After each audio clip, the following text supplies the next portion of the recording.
Welcome to the Warrior Gamer Headquarters podcast. It is my distinct honor to introduce this episode's guest. We think there's a huge gap between no care and healthcare, and that's really where we would like to be. If you look at a lot of the new companies, there's AI is all over now the front end of medicine, and it's really exciting. But my advice to people is if you don't want the Chinese to read anything, then don't put it on the internet, because the Chinese will be reading everything. So I think one of the things that a lot of people lack is a sense of community, and you have community in the military, whether you want it or not, right? When they're ready for a bot versus when they're ready for a human.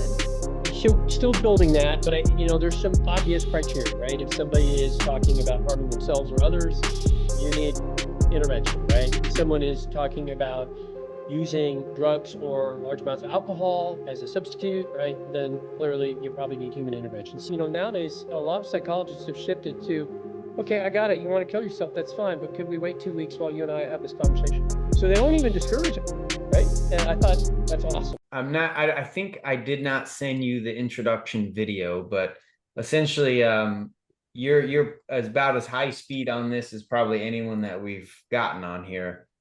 But our audience are folks like you, also gamers, a lot of military folks, as you probably have been watching or heard from Josh. We have had a huge influx of people into the foundation. We're becoming global. So we're super, we're very happy about that right now. So, okay, great. People are about this. Hey, yeah. Quick question. Is that a Stearman over your left shoulder? This? No. Yeah. That's my retirement flag. No. Below it. Oh, this is signed by the world's first fighter ace. Oh, really? Wow. That's very cool. And that's his plane. That's a real picture of the P-58 that he got. So he signed it right there. And he signed my World War II memorial. Cool. Drawing. So that looks like a Stearman, which was a training plane. Yeah, very cool. No idea. I know because my family had. That's plane. Yeah. So. I wasn't there. I can't validate. I think. Well, you'd have to look and see if there's a machine gun on top. So. Oh, that might be a training plane. Yeah, you're right. Yeah, the machine gun would sit right on top because it was usually a dual butterfly, and it was timed with the rotor, so with the prop, so that it would fire in between the blades. Yeah. Scary as heck when you think about firing through a moving blade. Right? Oh my gosh. Like, sure. You should I'll send you the link for the American Veterans Center. They bring all the World War II vets, as many as they can, surviving World War II vets, to this amazing event that happens every year at Veterans Day holiday. And they've won like 13 Emmys. I actually made the cut last year to have my story memorialized cool. in the movie that'll come out and stuff. Oh wow. Yeah. Congratulations. Yeah. Well, thank you. Yeah. Very cool. Well, this is about Ned. We'll chat about that, but you should definitely come Veterans Day next year, American Veterans Center. It will be the most moving, most incredible event you've ever been to. I tell you that. So I'm sure you're probably not like a Call of Duty gamer dude. We actually get a lot of guests who aren't gamers, and that's okay. So that's fine. Yeah, it's been years since I played Halo, but I did play Halo. I quit when my daughter started killing me on a regular basis, and her chosen name was your daughter. So if you know how the game works, it says you were killed by, and then the player's name, and I was like, that's it, I'm done. So, hi, I'm Ned Bailey. Recently retired from the Army. I started as E1 in 1984. Did a couple years in the 82nd, and then the Army decided there were too many people in the Army, so I got my marching orders, got out, went to college, came back in through uniformed services as a physician, and I just recently retired. Lot of experience, different experiences in the military, which I love. Deployed about 8 or 9 times, depending on what you consider a deployment. Well, one of those was 3 months to Kuwait. So as a staff officer, not really a deployment, but it counted on the ORB. 2 tours in Iraq, 2 tours in Afghanistan. I was in Liberia for the Ebola epidemic, which was first time I got to be initial entry and nobody wanted to shoot at me. It was absolutely amazing experience. And when we left, everybody still liked us, which is also a very different experience from a lot of what we've had. So really cool opportunity. Did some time in the Balkans, and then, it's the Army, so opportunity to travel to a lot of other countries. And then my last command was spread out worldwide. So I was able to go Thailand, Kenya, Republic of Georgia, and then I think a half dozen states, as well as conferences and whatnot. So a lot of fun, and just loved being a soldier. But eventually, it's time to hang up your spurs and do something else. So now I'm working with a company called Alana AI, which is trying to develop a chatbot that'll help veterans with resiliency and mental health. Very deliberately, we don't want to be in the healthcare space. We think there's this huge gap between no care and healthcare, and that's really where we would like to be. And so it spun off of the Warrior Gamer Foundation, because as you know, the foundation does quite a bit of counseling for folks, but it's all volunteer, and there's just not enough because there aren't enough counselors in the United States to handle the demand. So this is an opportunity to use new technology and a generation that is digital natives. And so they're very happy with digital tools and very comfortable with them. In fact, some people are more comfortable with a digital tool than with talking to a person, which for an older person like me is still a little difficult, right? I love technology. I use it all the time, but I can't imagine, chatting with it all the time. But others absolutely love that. This is someone's dog who wants to join the interview. I apologize. So Alana's just a great opportunity to try to reach back and help the veteran population. And I think we'll be able to apply it to active duty family members as well. So that's me in a nutshell. And, ready for any questions.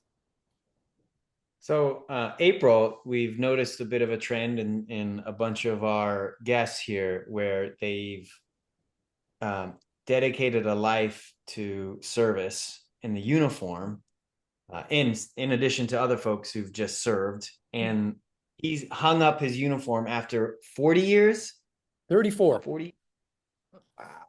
34 years. Had a break. So after 30 years, he is still committed to serving those, and now he's a servant of the ones who are in the uniform. And so it's just a next level of human being, I think. And so, Ned, why not just get out and be, vice president of Lockheed or some other corporate endeavor? Why are you choosing to serve again?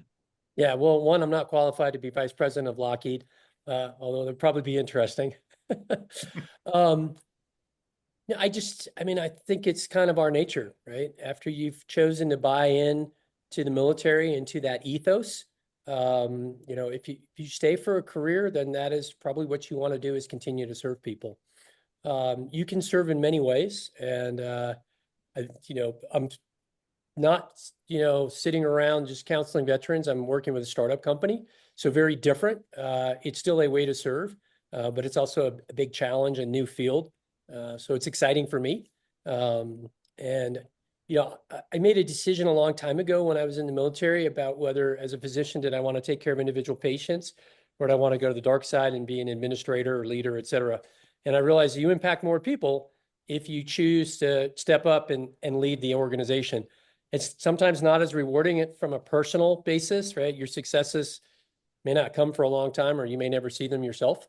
But at the end of the day, I think this is just a great opportunity to do something new, and hopefully something that'll impact a lot of people in a positive way.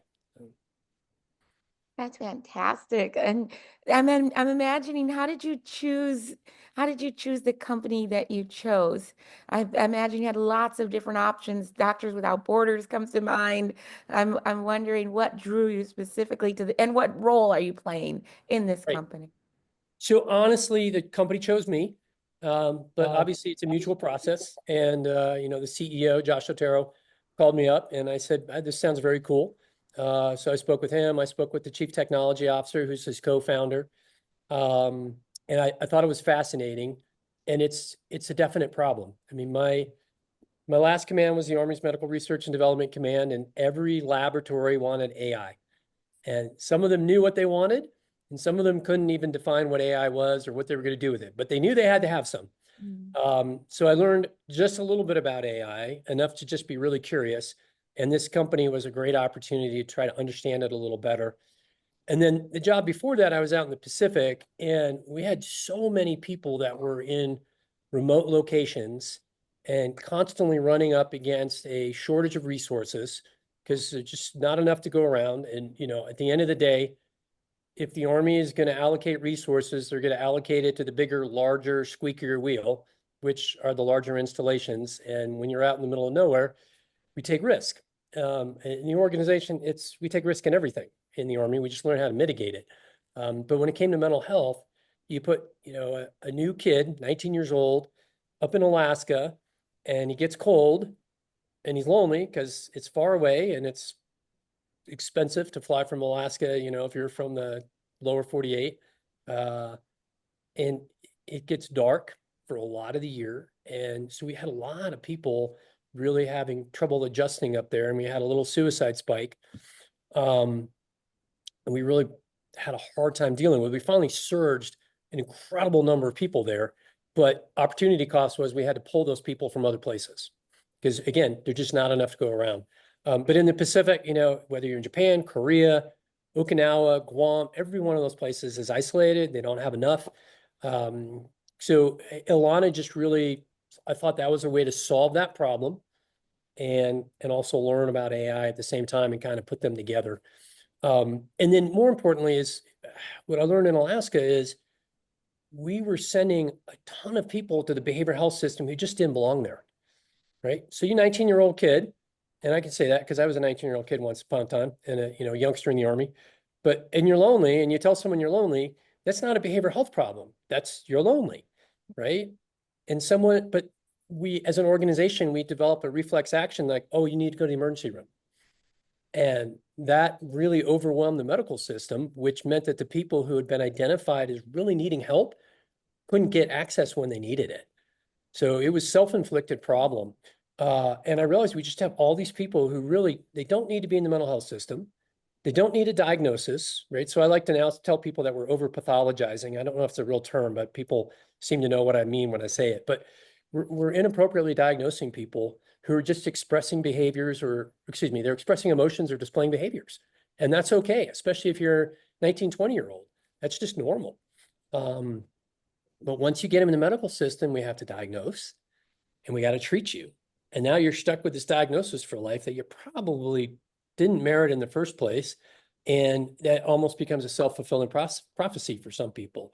So if we could find a way to intervene at an earlier step and help people without binning them into you're a mental health person or problem or however we're going to define it, I just think this is a much better opportunity. And again, not enough folks to go around, right? Chaplains are great. Mental health providers are great. The military family life counselors, they're all great. There just aren't enough of them. So if you can do it with the AI, why not give it a shot and see what we can do? So. Okay, this is good because I'm a chief AI officer, and so you're talking my language here, and Yeah. so I'm also involved with Alana. I love what you're doing, and I too echo everything that you're saying. And for me, I think there's like gradients of emotional stability and instability, right? Where it Yeah, of becomes course. where disrupting your life, and I think you're hinting at that where AI or totally on demand artificial intelligence that has an unbelievable amount of training data can be there for folks. And I will tell you, I've been experimenting with a bunch of AI systems, and there's journaling ones and everything, and I'm telling you, it's getting really good. I mean, it's Oh, yeah. getting really, really, really good. Yeah. How do you sell someone or convey the impact of it to someone who's actually in the moment? who's like, I don't like therapists and I don't know about this AI stuff. Like, Yeah. how would you bridge the gap if you're even there at that point? Right. How do you market it? I think, with mental health, there really, in my mind, there are three stages, right? You need to educate people, you need to enable people, and you need to encourage people. And you talked about a spectrum. And so you really got to figure out where people are on that spectrum. So first step is just educate everybody. Hey, there's this tool, right? It's an opportunity and you can use it. I think one of the biggest sells for Ilana is going to be that it's anonymous, right? So every user is just going to be given a number, and it's an anonymized number. And so there's no way for anybody to tap in and say that, hey, Private Ned Bailey, got on Ilana and said he, hates the post office or hates his commander or whatever. It's not available, right?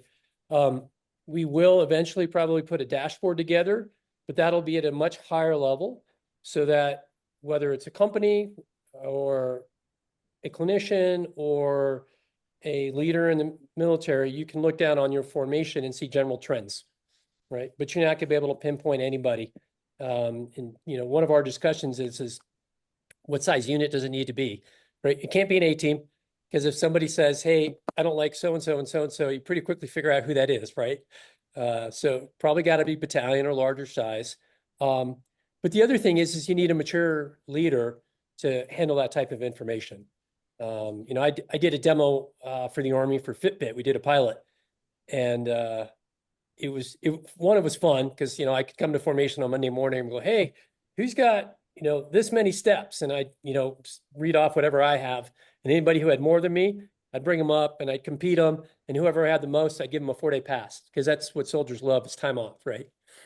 But I had commanders who were like, "Hey, I want to see my unit data." I'm like, "No."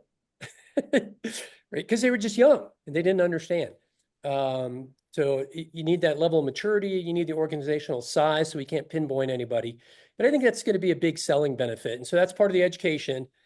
The enabling is really, whether it's through therapists or whether it's friends or whether it's the chat forums that take place with Warrior Gamer Foundation and other places, or whether it's just employee assistance programs at companies that say, "Hey, here is a tool for you. Why don't you try this tool?"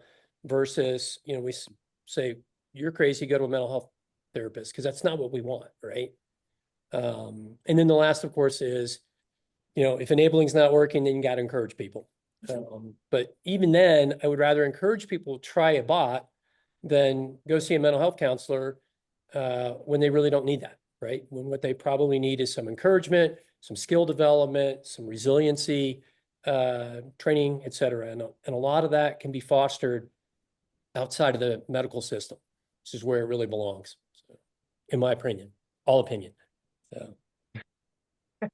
That's fantastic. One of the things I love about Warrior Gamer Foundation is that I truly believe that gaming is a great connector. And for those folks who are in Alaska and in distant spots, if they've got internet, they can talk to their kids on headset. And Yeah. they're not, it's not like it was in the 70s. They're not just cut off completely. Yeah. And they generationally can stay connected. Ken's got a great story about being generationally connected with his father, himself, his kids. Yeah. My question to you would be, how do you see gaming? What role do you see gaming in this whole ecosystem of treatment before someone needs medical attention? So I think one of the things that a lot of people lack is a sense of community. And you have community in the military, whether you want it or not, right? Your entire life at some points in your career is spent in the military. And it's, matter of fact, for those of us who are introverts, we look for times when we can somehow pull away from it. And it's hard to do in certain situations, right? Basic training comes to mind, right? Deployments in certain areas, you just couldn't find privacy. But you lose that sense of community when you step out of the military. I mean, immediately, bam, like, who are you connecting with? Who are you seeing every day? You don't have the connectivity at work. You've lost the people that you lived around and affiliated with.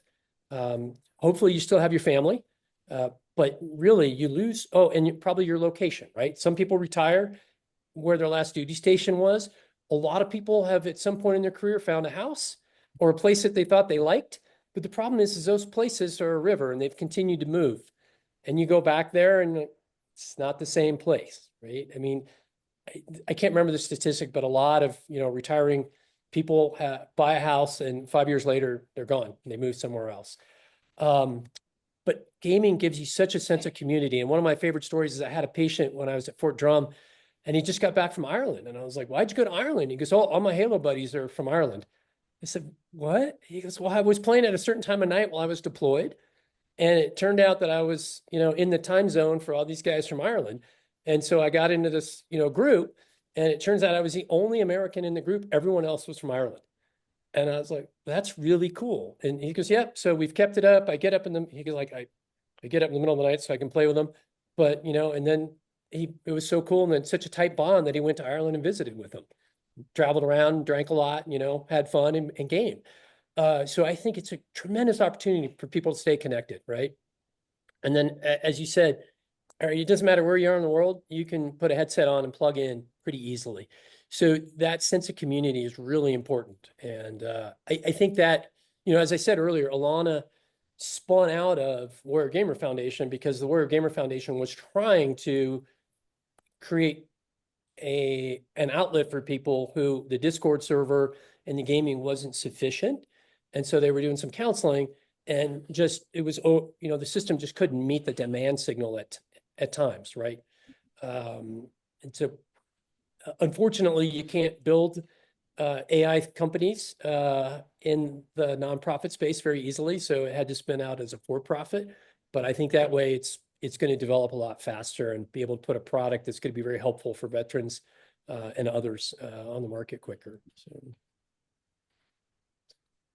Well, it's exciting. And so how much experience did you have in the healthcare sector? And I know you touched on this before, that's why I want to appeal it a little bit more, which is AI within medical professionals, because I have seen it and it's like, as far as So my I think, experience. I think what people need to understand is AI and a chat bot that is using a decision tree that's frustrating you when you're trying to, return something with a merchant, they're completely different, right? And I had this conversation with someone the other day because I was trying to help them understand, because he kept asking me like, well, how do you program it? I was like, we don't program it. We train it, right? It is a logical entity that can make its own conclusions if you feed it the right information. And so just the way you would train a human being to do something or an animal or anything else, you have to, give it some left and right limits, and then you can make corrections on its behavior so that it doesn't do crazy things. And you understand AI, but for others, I think one of the things is everyone thinks Chat GPT and some other entities out there that are AI, they're huge. And they've learned everything on the internet, right? They literally can gobble it all up. And about 50% of that, according to some estimates, and that's from a Google engineer, is generated by AI. So AI is training on AI generated information. So that's almost gigo, right? It's almost garbage in, garbage out when you do that. And so you read about AIs that are hallucinating or are biased. Ilana is a vertical AI, right? So we put some guardrails on there. There's some proprietary information that's not on the internet, but nonetheless is available. And most of that is about, while we don't want to be in the medical space, we do want Ilana to be able to understand how to approach somebody and have a conversation with someone, build rapport, and then make some suggestions to them. So Ilana, if you were to go on today to the beta version and you were a mental health provider, you'd look at it and go, well, this kind of looks like cognitive behavioral therapy. Like, yes, because Ilana understands cognitive behavioral therapy, right? So there are a number of, different techniques that a therapist would use that Ilana's familiar with, but it's so she can develop a rapport with someone and then help lead them to make good decisions so they can feel better. And again, not have to descend into the mental health system. But I think a lot of people still think it's a decision tree that's been programmed and that, When you say X, it's going to come back with Y. And that's not at all what it is. Two people can interact with AI and have completely different conversations. The same person can. And so again, a benefit is that Ilana's being programmed so that it can learn from you as well, right? And that's why the anonymized number, so that when you have a discussion with her and you come back, whether that is later today, or maybe you're on a team, you deploy and you're coming back in 6 weeks, you can pick up your chat and she's right there, right? Because she doesn't get tired, right? It's a computer, right? It doesn't get tired, it doesn't get bored, and it can come right back to a conversation and remember who you are, what you were talking about, et cetera. So Yeah, I and like just noticed years ago. something that you were talking about. So and when you said Alana, you said she and Yeah, her and she and her. When you said computer, you said it. And I think that this is something, and I'm a big nerd, Ken will tell you this, but yeah, in Star Trek, Data had the challenge of proving that he was, as you said, you had described Alana as an entity that can draw its own conclusions. right. So where do you think we're going to go in the future with these entities that can draw their own conclusions? Yeah, super interesting. I'm actually reading a science fiction book. I feel stupid. I can't remember the name of the book right now, and it's too far away to go get it. But it's not 2001: A Space Odyssey, but it is about a computer that becomes self-aware. So very interesting. Yeah, that's a great question. The the risk is there. No doubt about it. I have no idea when that's going to happen. But I would say this is 2 years ago, people were talking about AI, but nobody understood what it was or what its benefits were. And now AI is disrupting every single industry imaginable. Even lawyers are using AI these days, right? I mean, I have thrown the wildest things in. A good friend of mine was trying to build a website and she wasn't quite sure how to do it. And somebody showed her a program and it took her 5 minutes. All she did was put in her parameters and the AI built the website. And it's probably a 95% solution. So it's the speed, Moore's law is that, chip capacity would double every 2 years. I think AI is far faster than that. I can't even mathematically understand that, but the curve has got to just go like that. So when does self-awareness come? Sooner than we think, probably, would be my guess. Good or bad? I don't know. Yeah, I noticed when 4.0 went to 4.5, I mean it was like I Yeah, was like, whoa, all of my models got updated and I was like, wow, okay, this is like my tuning. I went from like, I don't know, maybe about 400 lines of tuning to like about 12. yeah, When and like 5.0, there's a lot of buzz about it, and I'm just like, oh man, this is going to be like, it's going to be yeah. No, insane.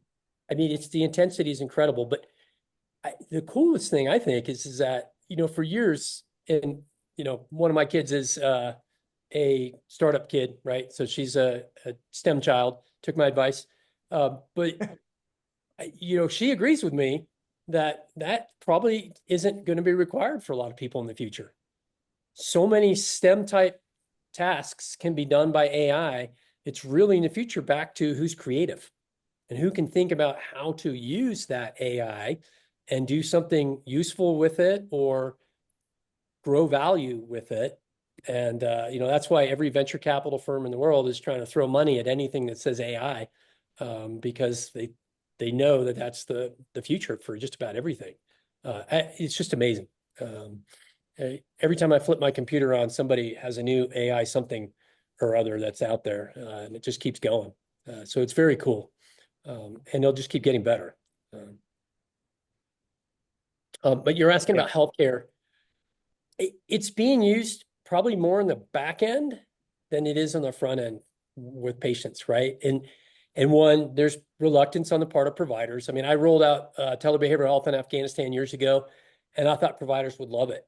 And most of them were very hesitant. And I was like, why are we hesitant about this? This is a tremendous tool. I mean, if I'm on Kandahar, for an example, and I got all these little fobs and cobs throughout, the southern portion of Afghanistan, how am I going to talk to all those people unless I go ride circuit constantly? right? Which means you're always leaving somebody, behind that you can't quite get to. And telebehavioral health was boop, right? And so we just had to figure out some common sense business rules of how to use it. So we didn't have, soldier walk in with a weapon and sit down for his behavioral health appointment. Not a good idea. But patients loved it. Soldiers thought it was great. And I found one or two providers who embraced it, and they ended up doing the vast majority of it. And I really thought battalion providers would be the ones that seized on it. Like, it would be, what a great opportunity. Like, I don't quite understand how to do this.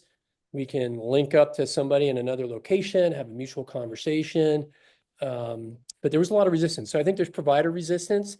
And then anybody who's concerned about security and anybody who's concerned about HIPAA is immediately concerned about new technologies. It's just the fact. And medicine is very, very reluctant. We drag our feet all the time because of those two reasons. So there's some inertia, but if you look at a lot of the new companies, yeah, there's AI is all over now the front end of medicine, and it's really exciting. So I was just at a talk. So I work at Illinois Tech, and Francisco Ruiz was talking about quantum computing and how quickly the encryptions today are going to be broken as soon as a handful of things get solved.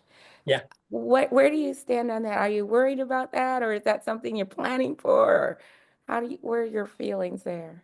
yeah. So my advice to people is if you don't want the Chinese to read anything, then don't put it on the internet, because the Chinese will be reading everything, right? They hoover up everything that goes on the internet because they know and store it because they know eventually they're going to be able to break it with quantum.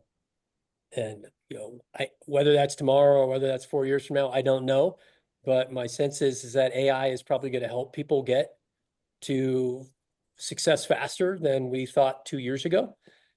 So yeah, I would be terrified if I had anything stupid on the internet. Yeah, because it'll come back. So Yeah, everybody does, especially the newest generation. Oh man, it's it, anyway. well, yeah. So So I'll share you something I used to say about medicine. I think now it's part of technology is technology outpaces our ethical decision making, right? And so people start doing dumb stuff before they've thought about it because the internet just lets you do it. And then you're stuck with, well, crap, now what? Because it's there. It's a permanent record. You're not going to go erase something that popped up on Google.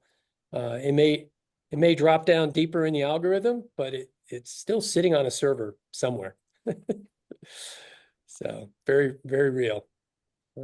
So, on a couple of our episodes here with some very knowledgeable expert guests, we've spoken about the sense of community in a vast majority of our episodes, and we had one guest say, the common denominator to all of these mental health issues is loneliness, and it's like a precursor to absolutely everything else. So I'm kind of curious, and this might be secret sauce, tradecraft stuff, but I'm curious your approach to creating that same sense of connectedness with AI, or do you have a separate plan to address that? I don't. It's a great question. As back up a little bit to as a commander, tried very hard to create a sense of community. And the military's got a lot of different programs that try to do that. And so I always worked hard to figure out who wasn't taking advantage of any of those programs. Like in Europe, it really surprised me, but my young soldiers, they learned how to speak German and use the transportation system within days to weeks, right? And you can guess why, right?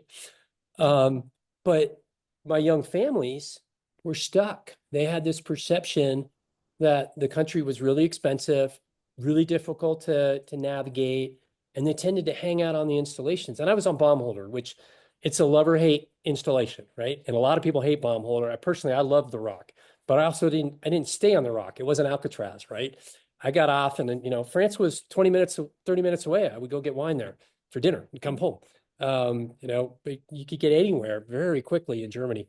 But that young population is the one I had to focus on and try to get them into a sense of community that got them off the installation as well, so they could learn and grow and develop their community.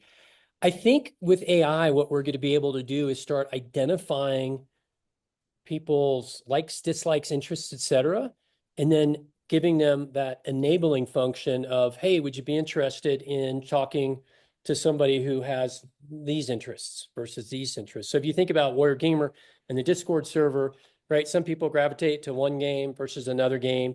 Ilana can obviously do the same thing, right? The bandwidth is there, and the program can, figure out that you love dogs and tennis. Here's another person that loves dogs and tennis. Would you be interested in sharing with them? So I think the AI will have an easy time suggesting connections to people. Whether we can encourage those connections, right? That's the next step. But the enabling portion, I think the AI can do that very easily. The human element is probably always going to be a useful tool. And so then the question becomes is when does Alana, and this is something we're training her, is when does Alana say you need to talk to a person? Whether that's because you clearly have breached that gap between no care and healthcare and you really need healthcare, or is it just that, chatbot's not doing it for you? And so Alana now needs to start encouraging people, right? But again, Alana will have the tools to figure out other people within the system that have commonalities. And so we'll start encouraging people, hey, maybe you ought to chat with this person who loves to play, this game, or maybe people who want to do tennis, whatever it is, but find an opportunity to get people to connect and overcome that loneliness, which drives so many of our problems. So sorry, dog number 2 just came up for attention. So there's a solution to loneliness. The dogs, I've heard. Yeah, we got 3 of them. So Oh, you got 3 of them. Oh, fantastic. That was my question. You started answering it. My question is, how do you identify the thresholds? This threshold when someone is just normal sad and doesn't need any intervention, or when they're ready for a bot versus when they're ready for a human. Right. So still building that, but there's some obvious criteria, right? If somebody is talking about harming themselves or others, you need intervention, right? Someone is talking about using drugs or large amounts of alcohol as a substitute, right? Then clearly you probably need human intervention. So I think what we'll probably do is just, resort to the standard DSM-5 criteria. And if someone is hitting those criteria, and again, Alana's very capable of understanding those criteria. And, if you've ever looked at the Diagnostics and Statistics Manual, I think we're version 5R now. I don't honestly remember.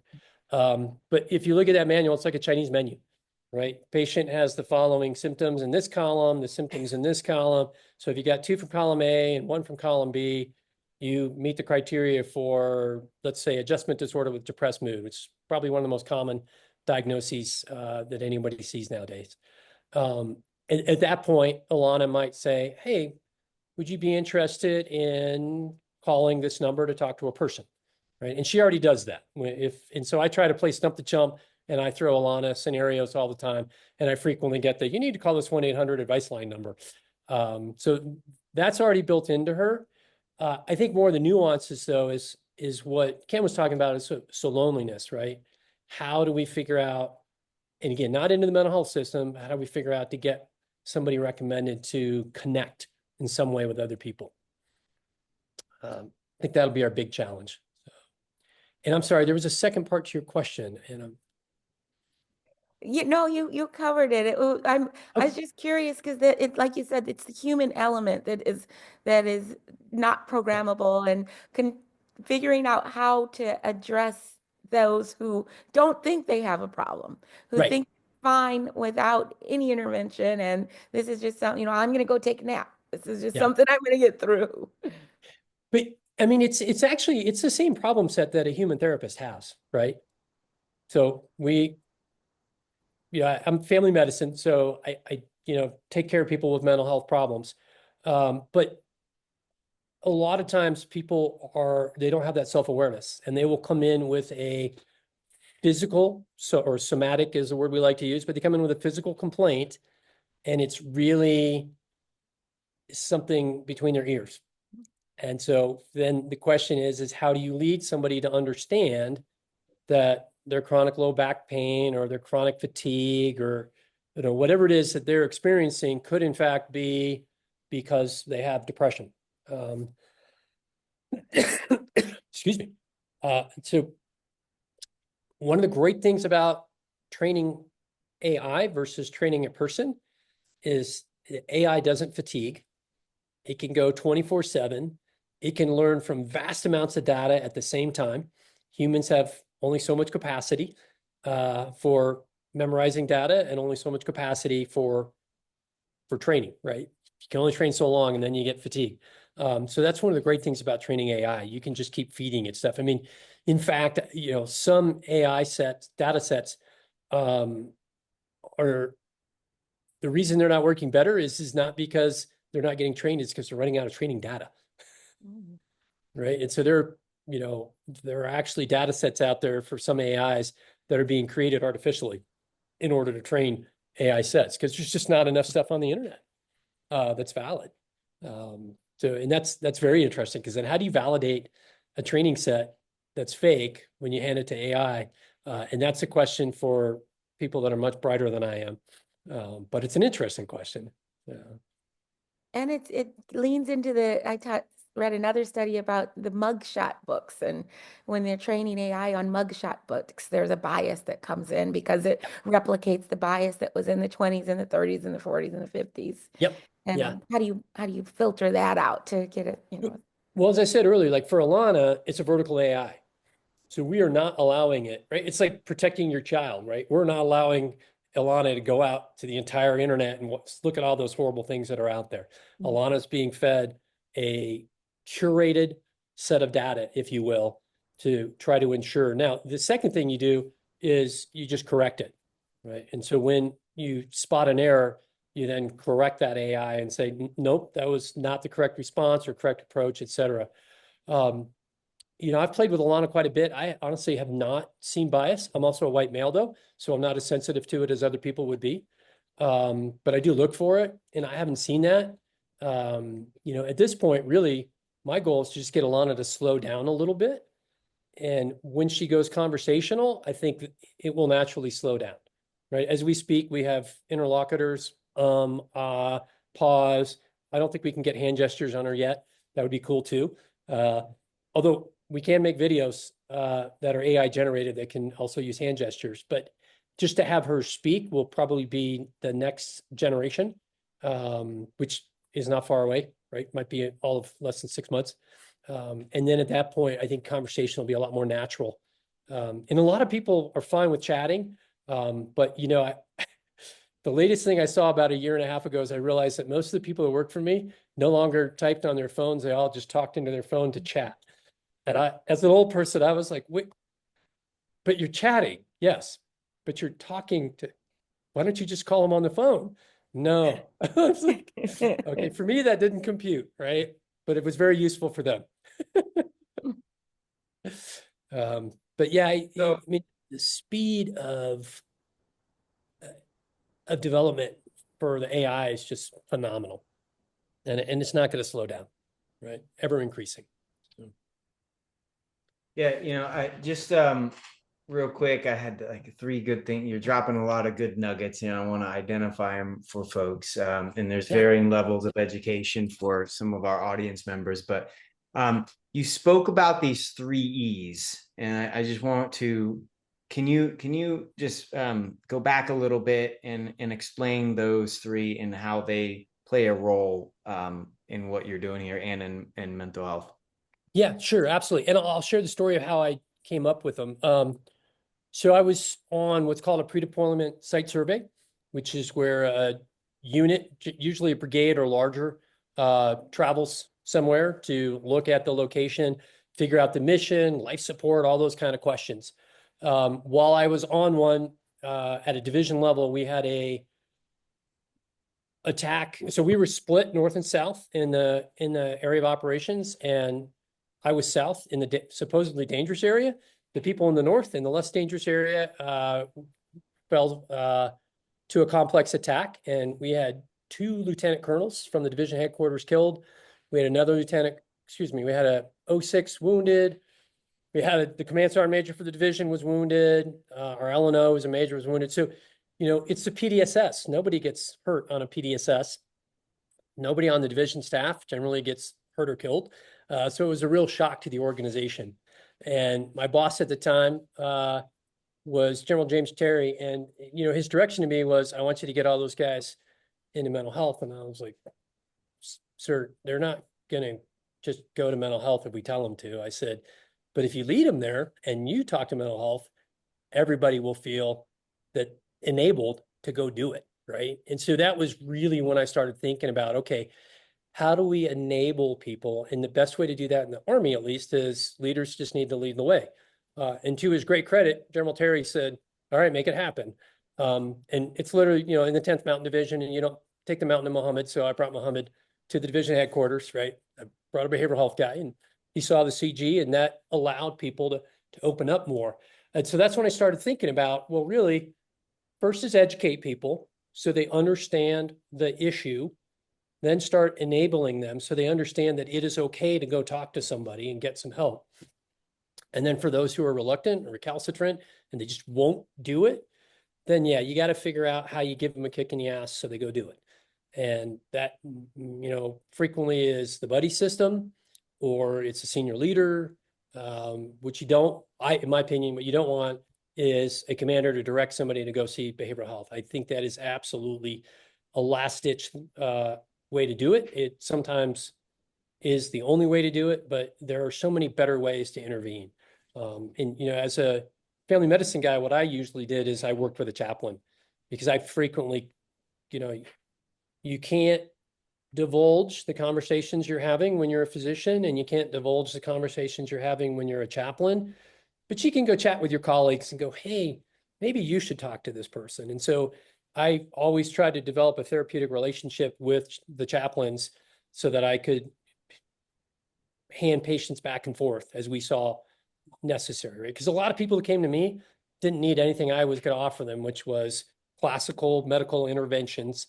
A lot of people needed somebody they could talk to, and the chaplains in my units were always pretty damn good and could do that really well.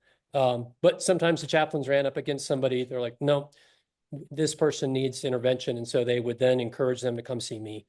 But yeah, that's where I started kind of codifying my thoughts about educate, enable, and encourage.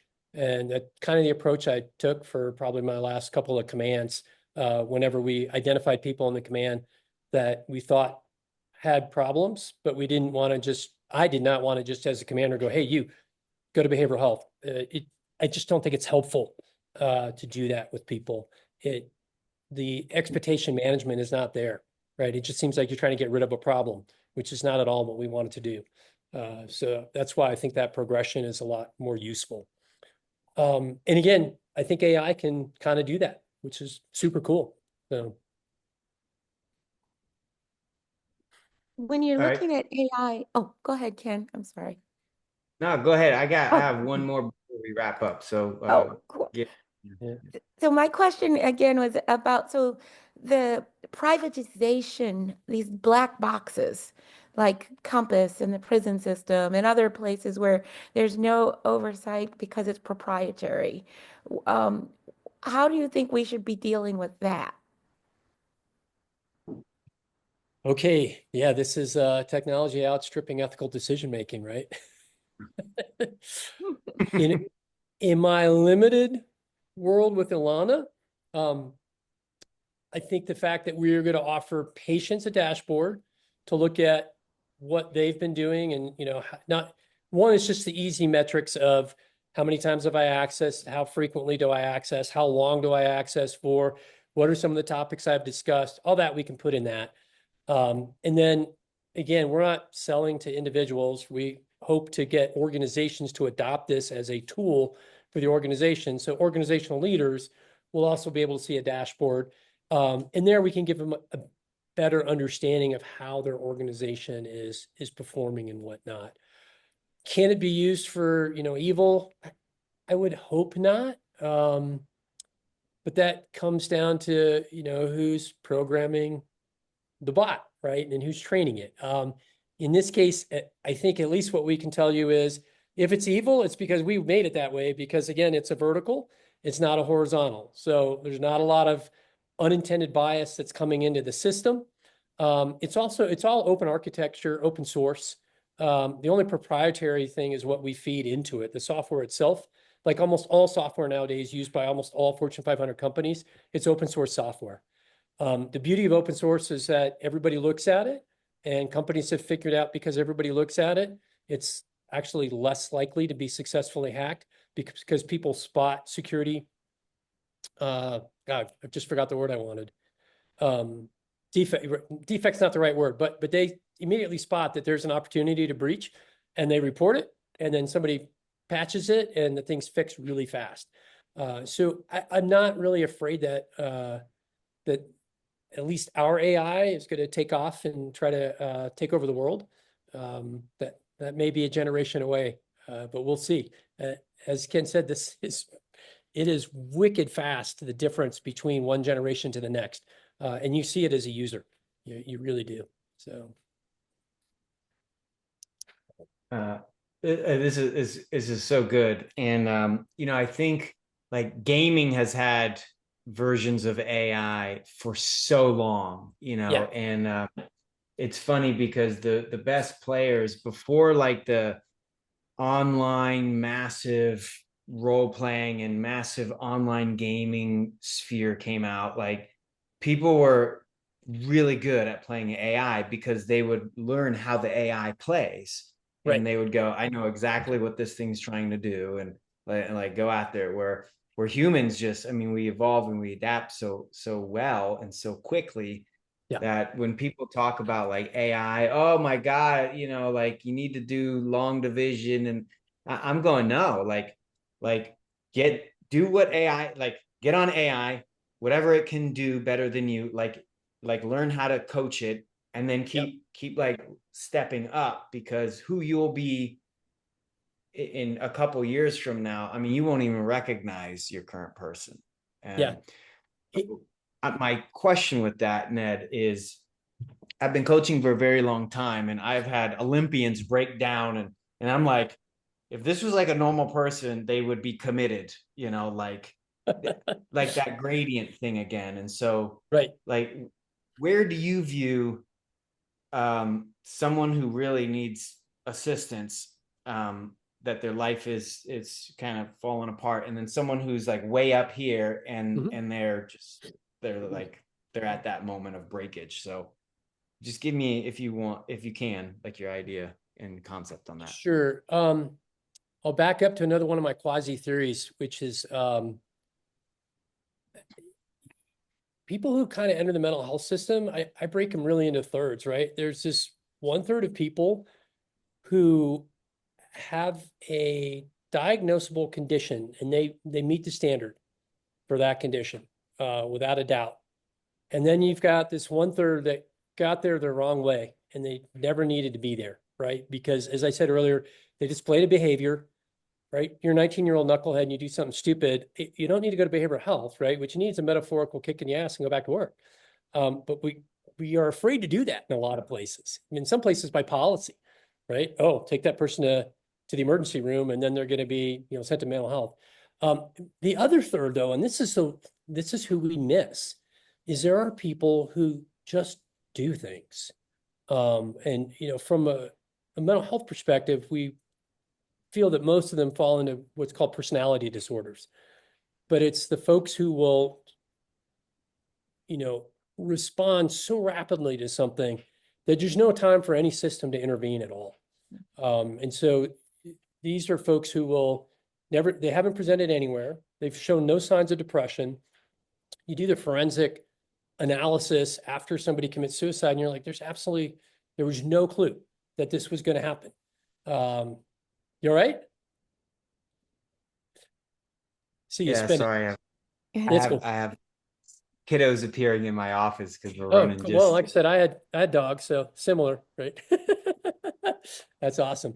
But so I think that the 1/3 that I'm always worried about is that 1/3 that there really is no good way to find them. and they just act quickly. And those are the ones that I really hope we can start to get after using AI, right? If we can get them to interact, right? So if you can get them into Warrior Gamer Foundation, if you can then get them into onto the Discord server to talk to others, and then from there lead them on to Ilana, and Ilana's like, hey, that might not be a good idea. How about we think about doing something else, right? As a matter of fact, I was talking with a very experienced psychologist the other day, and he said, nowadays a lot of psychologists have shifted to, okay, I got it. You want to kill yourself? That's fine. But could we wait 2 weeks while you and I have this conversation? So they don't even discourage it, right? And I thought that's awesome. That's kind of like how I approach smoking. I used to tell people, that's money in my pocket, just keep smoking. And then they'd leave my office scratching their head. But they were thinking about smoking when they left. And a lot of them came back wanting to quit. It was a very cynical approach, but there's probably value to it, right? And so, but that's the population that really worries me. We're very good at finding people with major depressive disorder.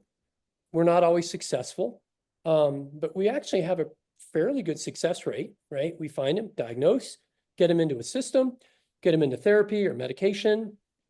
It's not perfect, but that's not the population I worry about tremendously. It's the population who goes from 0 to 60 and does something really stupid, and you can't take it back.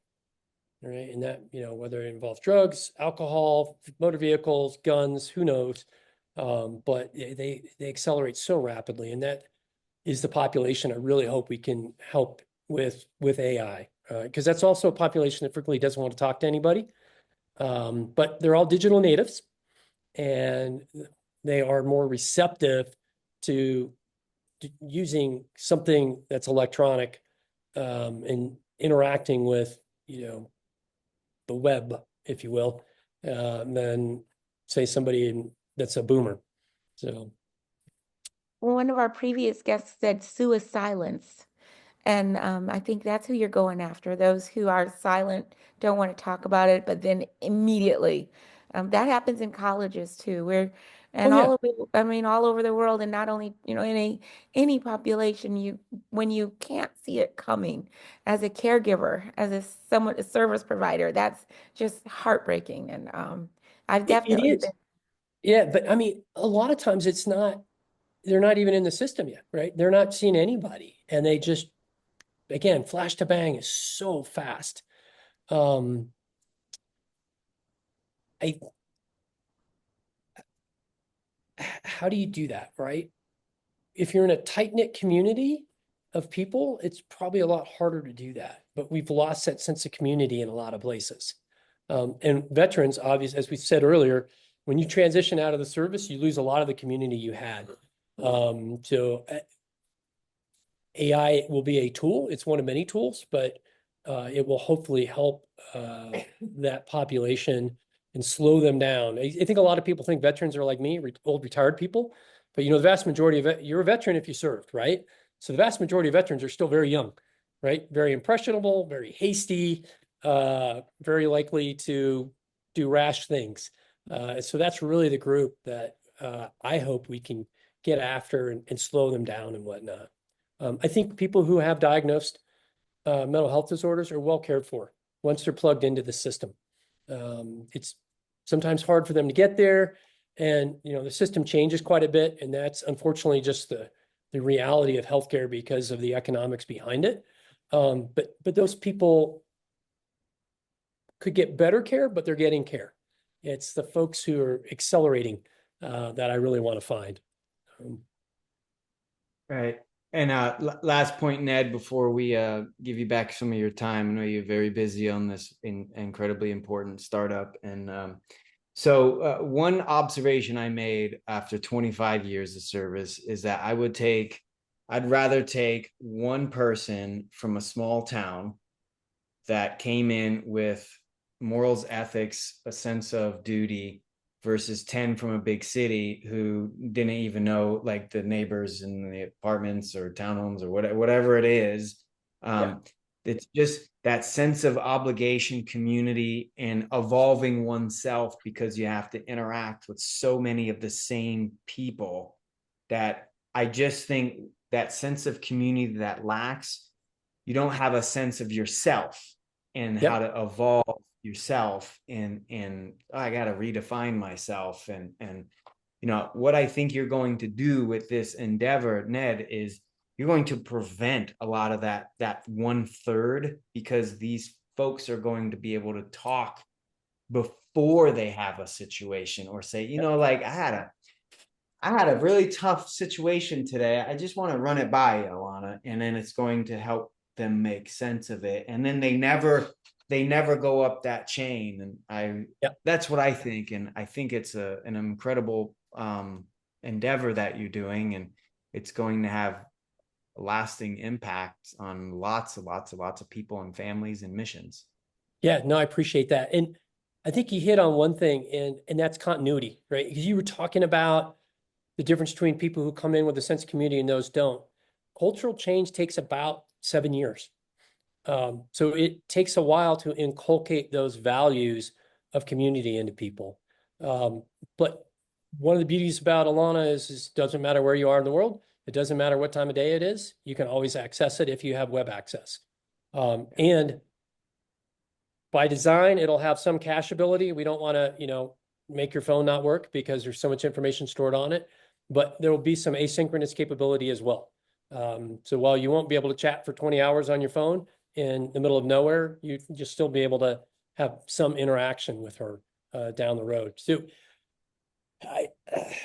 again, this is kind of the enabling phase for some people, right? And then Alana will also do education.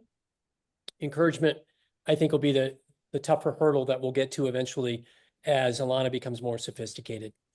And before we go, I did want to answer one question that April asked earlier, and I forgot. Alana is named for the founder's daughter, so because she's named for Josh's daughter. So that there was no question about. The computer to me is an it. I'm never going to give it gender. So That's fantastic. I think community is huge, but it's also I'm working on a TED Talk right now, and even before community can happen, you have to know yourself. yeah, And that conversation with yourself, know thyself, that is the mission number one priority. Like if you are yeah, not on point with yourself and who you are and who you want to be, doesn't matter if you're in a small town or a big city or anywhere else, yeah. because nobody around you resonates. Well, I mean, in my experience, the Army gives a lot of people that opportunity, right?